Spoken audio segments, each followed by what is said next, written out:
됐어요, 어머님. 애는 제가 있을 때만 제가 안을게요. 굳이 안으시겠다면 다음부턴 안 오셔도 돼요. 그 말을 듣는 순간 숨이 턱 막혔습니다. 아기가 팔에 안겨 울고 있었고 나는 며느리의 허락도 없이 함부로 안으려 한 죄인이라도 된 듯 손을 허공에 멈춘 채 멍하니 서 있었습니다. 그날 이후로 나는 알게 되었습니다.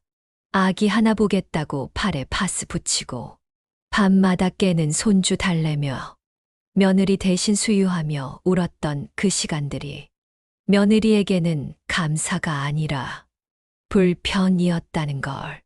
아이가 울까봐, 자지 못할까봐, 땀띠 날까봐 하루에도 몇 번씩 메시지를 받고 또 확인하며 보모처럼 돌봤던 나. 그런 나에게 돌아온 말은 됐어요. 그냥 오지 마세요 였습니다. 나는 그날 알았습니다. 내가 돌보던 건 손주가 아니라 누군가의 소유물, 누군가의 경계 대상이었음을. 사랑하던 손주가 어느 순간부터 나를 피하는 이유가 그 부모에게 있었음을. 이제는 그 아이의 얼굴이 떠올라도 미소보다 서운함이 먼저 밀려옵니다. 세월의 온기는 고요하지만 뜨거운 노인의 삶을 이야기합니다. 지금 구독과 좋아요 눌러주시고 이야기의 끝을 함께 해주세요. 나이는 66세, 이름은 이정자입니다. 경기도 남양주에서 남편과 함께 조용히 살고 있었어요. 아들은 하나, 이름은 우석이고 올해 40이 됐습니다. 우석이는 대학 졸업하고 직장 다니다가 33살에 겨우 결혼을 했어요. 며느리는 대학교 후배였는데 처음엔 참 조용하고 말도 예의 바른 아이였죠. 처음 집에 왔을 때 쭈뼛쭈뼛하던 모습이 아직도 기억납니다. 결혼식도 작고 단출하게 했고 집도 맞벌이로 스스로 마련했어요. 처음엔 요즘 애들 참 기특하다고 생각했죠. 그러다 손주가 생겼습니다. 기뻤습니다. 이런 감정은 겪어본 사람만 알 거예요. 이름은 다운이, 아들 얼굴을 꼭 빼닮은 인형 같은 아이였습니다. 여보, 이게 그 손주 보는 맛인가 봐. 남편은 다운이 사진만 봐도 웃음이 절로 났습니다. 그런데 문제는 애 낳고부터였습니다. 며느리가 너무 예민해졌고 우리 부부를 대하는 태도가 확 바뀌었거든요. 처음엔 산후 우울증인가 싶었죠. 그런데 아니었어요. 그 아이는 우리를 경계했습니다. 다온이가 태어난 지 100일쯤 되었을 무렵 며느리가 잠깐이라도 쉬고 싶다며 우리 집에 손주를 데리고 온 적이 있었어요. 그날 남편은 마루에 앉아 다온이를 보며 말했습니다.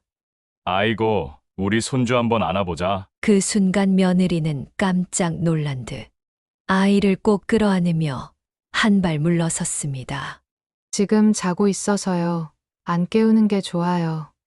말은 그렇게 했지만 남편의 손은 허공을 갈랐죠. 남편은 아무 말 없이 웃어 넘겼지만 그 표정을 나는 보았습니다. 처음으로 정말 서운해하는 그 표정을. 그날 밤 남편이 말했습니다. 여보, 우리 다운이 보기 어려울 것 같아. 우리 손주가 맞는 건지 모르겠어. 그 말이 마음에 계속 맴돌았습니다. 그 뒤로 며느리는 종종 우리에게 도움을 요청했지만 정작 아이와의 접촉은 계속 제한하려 들었습니다. 어머님, 다운이는 제가 데리고 있을게요. 그냥 밥만 해주시고 집안일 좀 도와주세요. 손주와 눈도 제대로 못 마주치고 그저 밥하고 청소하는 사람 취급이었어요. 그럼에도 불구하고 나는 애써 이해하려 했습니다. 요즘 젊은 사람들 다 그런가 보다 예민하니까. 하지만 예민함이라는 말이 반복될수록 우리는 집에서 점점 더 투명한 존재가 되어갔습니다. 그러던 어느 날 아들이 전화를 걸어왔습니다. 엄마, 은하 복직해야 해서 당분간 다운이 좀 봐줄 수 있어? 나는 망설였습니다. 그동안 쌓인 감정이 있었지만 결국 그래 보자는 말이 먼저 나왔습니다. 손주니까요. 하나밖에 없는 손주. 우리가 아니면 돌봐줄 사람이 없다는 생각에 마음이 움직였던 거죠. 며느리는 말했습니다. 어머님, 다운이 피부가 약하니까 옷은 꼭 면으로 입히시고요. 젖병 소독도 꼭 이 기계로. 그리고 이건 수면 패턴이에요. A4 한 장 분량의 주의사항이었습니다. 나는 머릿속이 어질어질했어요. 하지만 다 지켜주자고 다짐했죠. 이렇게까지 해야 맘 편히 일할 수 있다면 내가 해야지. 그렇게 다운이를 우리 집으로 데려온 첫날, 며느리는 문 앞에서 5번은 더 뒤돌아보며 당부했습니다. 기저귀는 이 브랜드 거예요. 절대 갑자기 안거나 깨우시면 안 되고요. 혹시 땀나면 바로 갈아입혀 주세요. 문자 꼭 확인하셔야 돼요. 알림 울리면 바로. 나는 끄덕이며 웃어 보였지만 마음은 이미 지쳐가고 있었습니다. 이건 단순한 육아가 아니라 시험 같았습니다. 틀리면 혼나는 그런 시험. 다운이는 천사 같은 아이였습니다. 잘 웃고, 잘 자고, 잘 먹는 정말 예쁜 손주였어요. 하지만 문제는 며느리였습니다. 출근한 지 2시간도 안 돼요. 메시지가 쏟아졌습니다.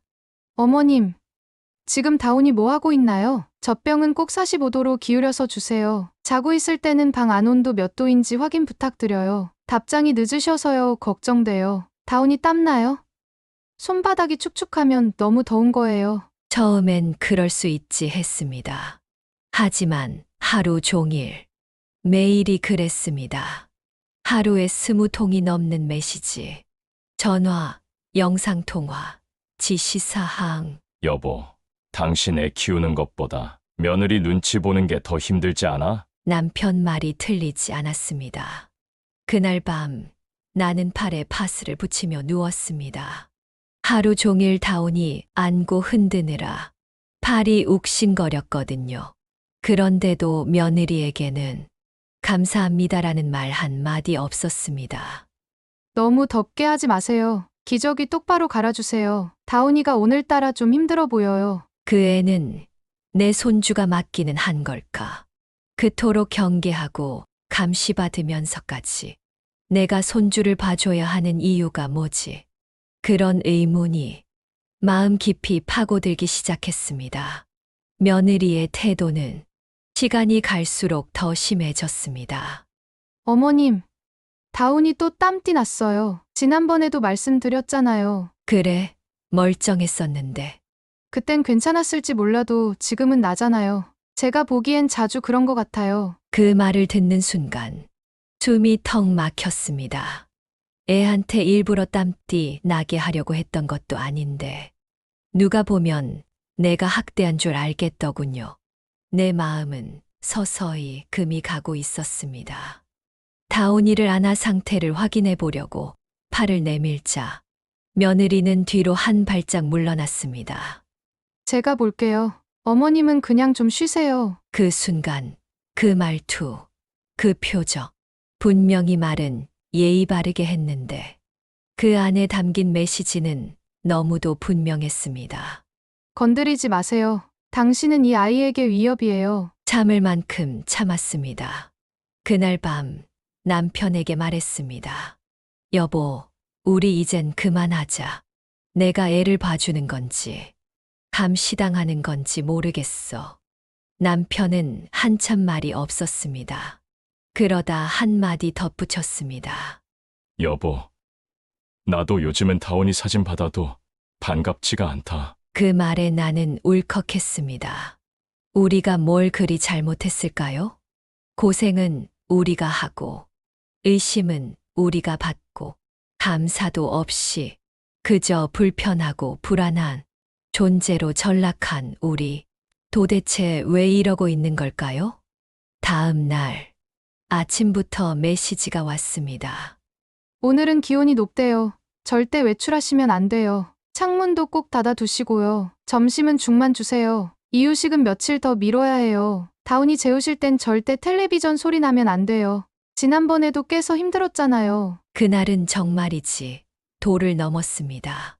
마침내 나는 문자를 보냈습니다. 은하야, 나 오늘은 안 되겠다. 몸이 좀 안 좋아서. 그렇게 처음으로 쉬겠다고 말한 날이었습니다. 하지만 며느리는 바로 전화를 걸어왔습니다. 어머님, 갑자기요.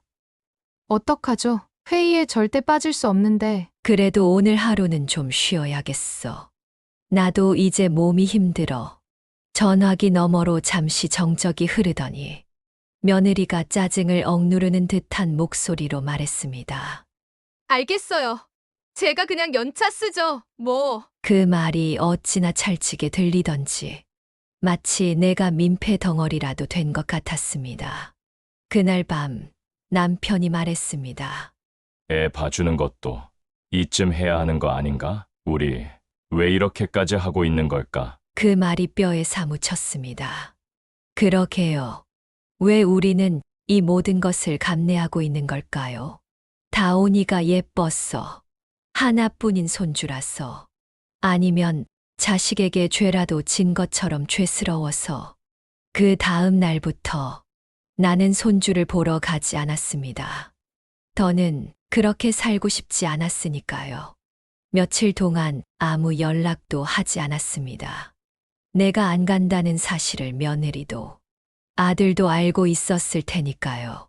그런데도 단 한 통의 전화도 없었습니다. 괜찮아요. 엄마 안 계셔도 저희끼리 할 수 있어요. 그런 뉘앙스가 느껴졌습니다. 그리고 일주일 뒤 아들이 조심스럽게 연락을 해왔습니다. 엄마 은하 다시 휴직하려고 해. 사람도 구해봤는데 다온이가 너무 낯가려서 쉽지가 않더라고. 사실 엄마가 봐주시는 게 제일 안심이 되긴 해요. 그 말에 나는 헛웃음이 나왔습니다. 안심. 그토록 나를 경계하고 피하고 땀띠 났다고 따지고 손도 못 대게 하던 사람이 이제 와서 내가 안심이 된다고. 그래서 물었습니다. 은하가 그러자고 했니? 자기가 너무 힘들다고. 집에만 있으니까 우울하대. 다온이도 요즘 자주 보채고. 그 순간 심장이 딱 하고 내려앉았습니다. 이제 와서 또 나를 부른다고? 너희 힘들다고 다시 내 품으로 돌려놓는 거니? 내가 잠도 못 자고 파스 붙여가며 돌본 시간은 뭐였니? 애 한 번 안아보겠다는 게 그렇게 큰 죄였니? 그래, 내가 잡아먹기라도 할까봐 그렇게 피하더니 이제 와서 왜? 이제는 정말 마음이 돌아서 버렸다. 그 말을 꾹꾹 눌러 참으며 나는 대답했습니다. 미안하다. 이젠 나도 몸이 안 따라줬어. 도와줄 수 없을 것 같다. 아들은 말이 없었습니다.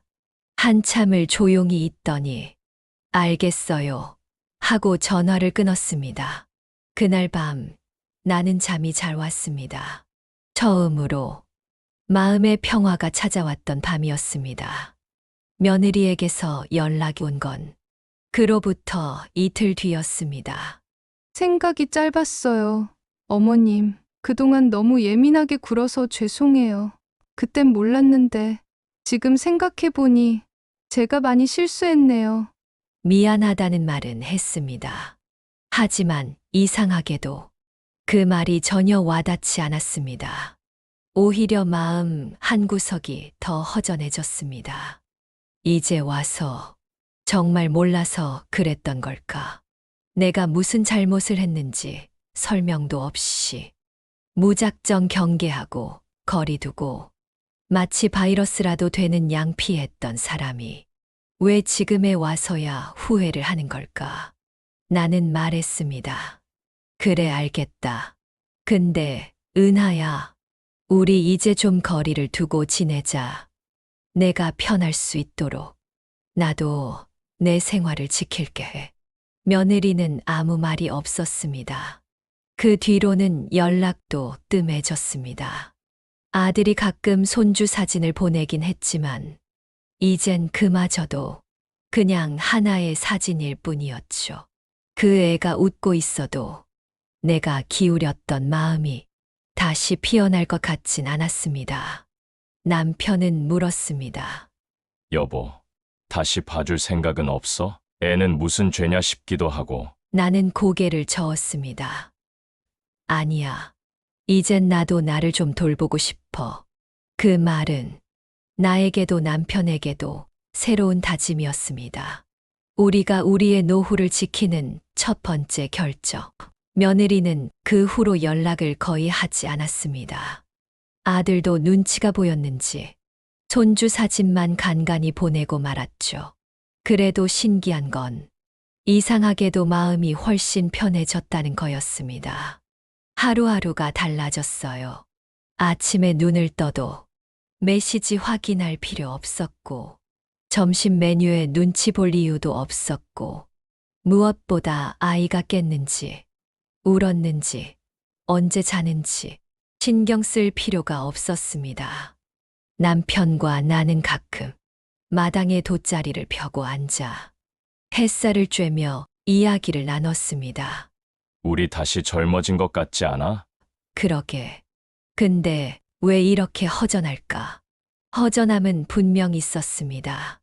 다온이가 보고 싶은 건 맞았거든요. 하지만 그리움이 괴로움이 되지는 않았습니다. 왜냐하면 이제는 그 아이가 우리 손주 같지 않았으니까요. 손주라는 단어에는 따뜻함과 친밀함이 담겨 있어야 하잖아요. 하지만 며느리가 우리를 애초에 그 틀 밖으로 밀어냈던 겁니다. 이제 와서 돌려놓으려 해도 그건 불가능했어요. 며느리도 그걸 느꼈던 걸까요? 그 후로 다시는 연락이 오지 않았습니다. 다온이가 돌이 되었다는 소식도 어떻게 컸는지도 모른 채 시간이 흘러갔습니다. 가을이 오고 다온이 첫 돌이 지났습니다. 아들한테 문자 한 통이 왔습니다. 다온이 돌 사진이에요. 보내드릴게요. 그 사진 속 다온이는 환하게 웃고 있었습니다. 케이크 앞에서 왕관을 쓰고 두 손을 모은 모습, 분명 예뻤습니다. 참 예뻤습니다. 그런데 이상하게도 나는 아무런 감정이 없었습니다. 사진을 확대해보며 아이고 많이 컸네라고 말했지만 마음이 반응하지 않았습니다. 남편은 조용히 내 옆으로 와 사진을 넘겨보더니 잠시 머뭇거리다가 말했습니다. 이젠 진짜 우리랑 상관없는 아이 같다. 그러게. 손주는 맞는데 손주 같지가 않아. 그 말이 우리 마음을 정확하게 표현한 문장이었습니다. 분명히 우리 아들, 우리 피에서 나온 아이인데 어느 순간부터 저 아이는 우리와 다른 세상에 살고 있었던 겁니다. 나는 그 사진을 한참 바라보다 그냥 휴대폰을 내려놓았습니다. 그리고 조용히 창밖을 바라봤어요. 낙엽이 한 장, 바람에 흩날리며 내려오고 있었습니다. 이렇게 다 떨어지기 전엔 몰랐네. 그 나무가 처음부터 내 것이 아니었단 걸. 그해 겨울, 우리는 아무도 오지 않는 설날을 맞이했습니다. 전날 저녁, 아들에게서 문자가 왔습니다. 이번 설엔 그냥 저희끼리 지내려고 해요. 애가 감기 기운이 있어서요. 어머님, 아버님도 따뜻하게 보내세요. 간단한 인사 설명, 그리고 잘 포장된 거리두기. 나는 그 문자를 읽고 미소 지으려 애썼습니다. 그래, 잘했다. 그래도 문자라도 보냈네. 남편은 말없이 떡국을 끓이고 있었습니다. 밥상 위에는 두 사람분의 그릇이 놓였습니다. 예전엔 3명, 4명, 5명분이 놓이던 자리였는데 이젠 둘만 남았습니다. 여보, 우리 참 고생 많이 했다. 이젠 좀 쉬어도 돼. 그래 그냥 마음 편히 쉬자. 그날 우리는 거실 창가에 앉아 눈 내리는 걸 봤습니다. 하얗게 쌓이는 마당의 눈, 그 안에 발자국 하나 남지 않은 조용한 풍경. 그게 이상하게도 따뜻하게 느껴졌습니다. 손주 웃음소리도, 며느리의 목소리도, 아들의 어설픈 농담도 없는 그 설날. 그 정막이 처음에는 낯설었지만 이젠 마음이 참 편했습니다. 더 이상 바라지 않아도 되는 관계, 애써 감정 소모하지 않아도 되는 거리. 그게 우리에겐 가장 큰 선물이었는지도 모릅니다. 설 명절이 지나고 평범한 일상이 이어졌습니다. 동네 친구들과 등산도 다니고 복지관 프로그램에도 참여했어요. 내가 좋아하던 글쓰기 수업도 다시 시작했죠. 누가 보면 손주 돌보는 맛에 산다는 소리를 못 듣는 걸 불쌍하게 여길지도 모르겠습니다. 하지만 저는 그렇게 생각하지 않았습니다. 내 인생을 다시 찾은 기분이었어요. 매일같이 휴대폰만 바라보며 며느리 눈치에 마음 졸이던 시간들이 이제는 없습니다. 대신 아침 햇살을 바라보며 마시는 커피가 있고 책 속 한 문장의 마음이 움직이는 시간이 있습니다. 정자 씨 글에 마음이 담겼네요. 글쓰기 수업 선생님이 해준 말입니다. 그 말을 듣고 괜히 눈물이 핑 돌았습니다. 누군가 내 이야기에, 내 마음에 반응해 주는 것만으로도 이제는 충분히 위로가 되거든요. 가끔은 다온이 생각이 납니다. 지금은 말도 하고 뛰어다니겠죠. 하지만 더 이상은 그 아이를 통해 내 감정을 갉아먹지 않기로 했습니다. 그 애의 성장에 박수만 치며 멀리서 바라보기로 했습니다. 어차피 며느리는 그렇게 원했던 거니까요. 그 경계를 존중하는 게 나에게도 필요했던 일이었습니다. 시간은 참 빠르게 흘렀습니다. 다온이는 어느덧 새 돌을 맞이했고 우리는 그 해 생일에도 초대받지 못했습니다. 아들은 조심스레 말했죠. 은하가 아직 좀 불편해해서 괜히 또 서운한 일 생길까봐 그냥 조용히 하기로 했어요. 이제는 그 말이 섭섭하지도 않았습니다. 그냥 그럴 줄 알았다 싶었습니다. 사실 그 애의 생일상 앞에 앉아 또다시 아이 앉지 마세요라는 말을 듣는 게 나는 더 두려웠는지도 모릅니다.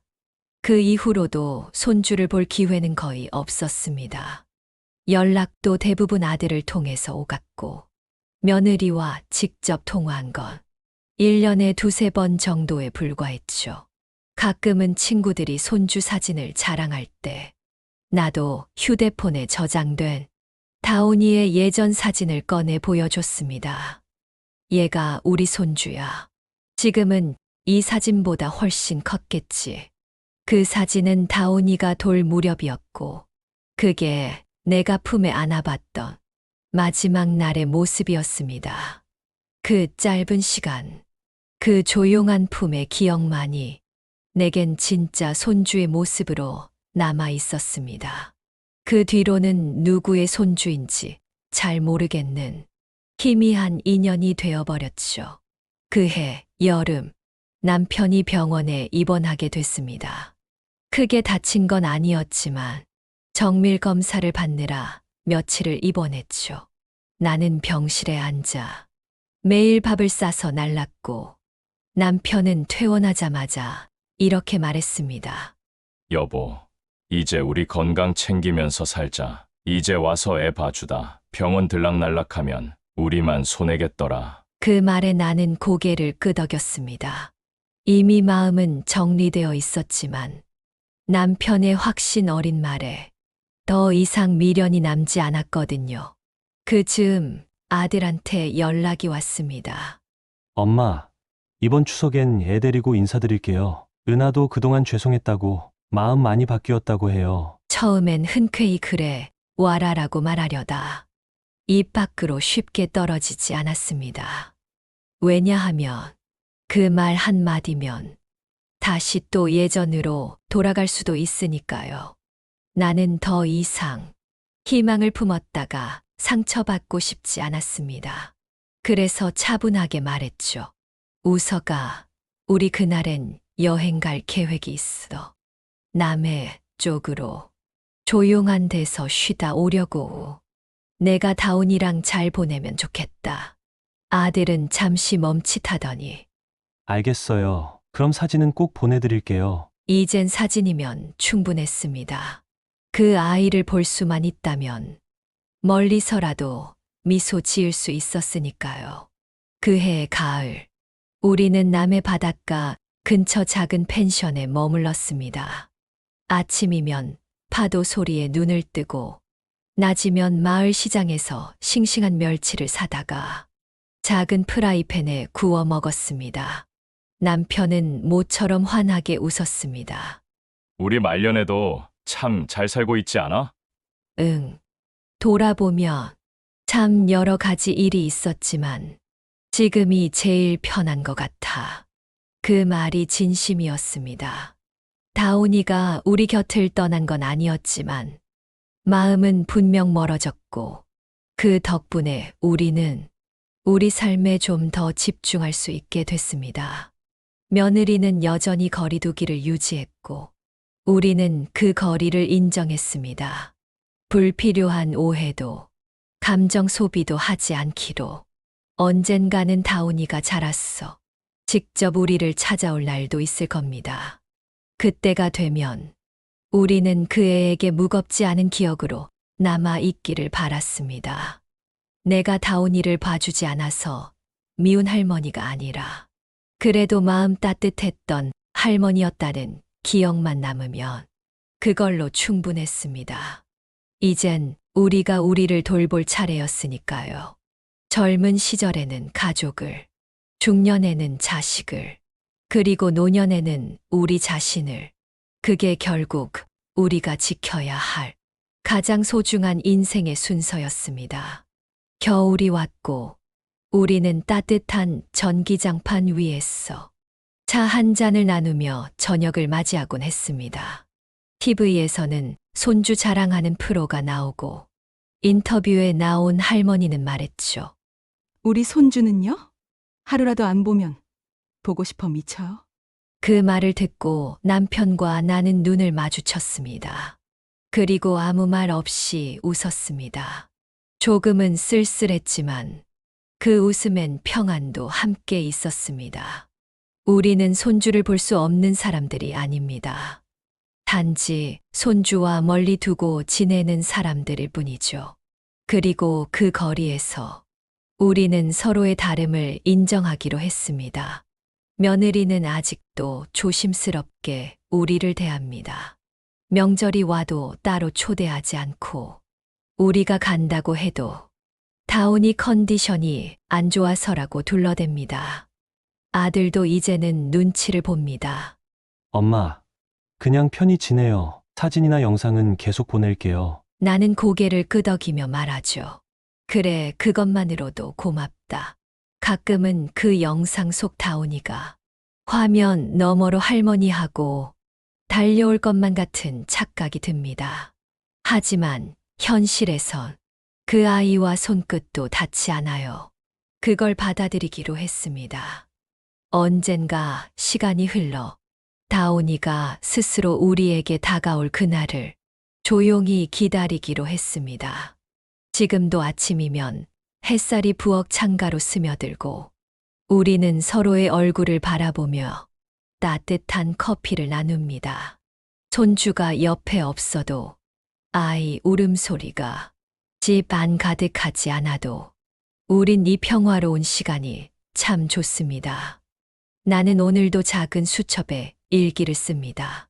다온아, 오늘은 바람이 따뜻했단다. 내가 내게 손 내밀던 그 작은 손길이 그립구나.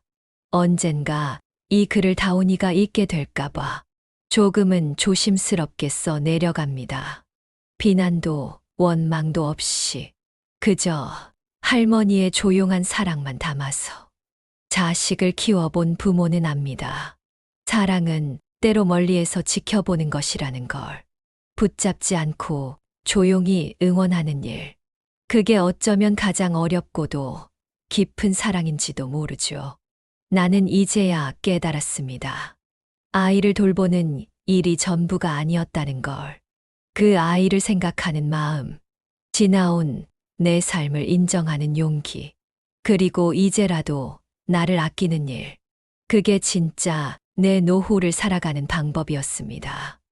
여러분, 오늘 이야기가 당신 마음 어딘가에 닿았다면 세월의 온기의 이야기를 계속 들어주시겠어요? 지금 구독과 좋아요, 공유를 눌러주세요. 이 평범하지만 뜨거운 이야기들이 또 누군가의 삶을 위로할 수 있도록 당신의 이야기도 댓글로 들려주세요. 그 작은 진심이 또 다른 온기가 되어 흐를 수 있으니까요.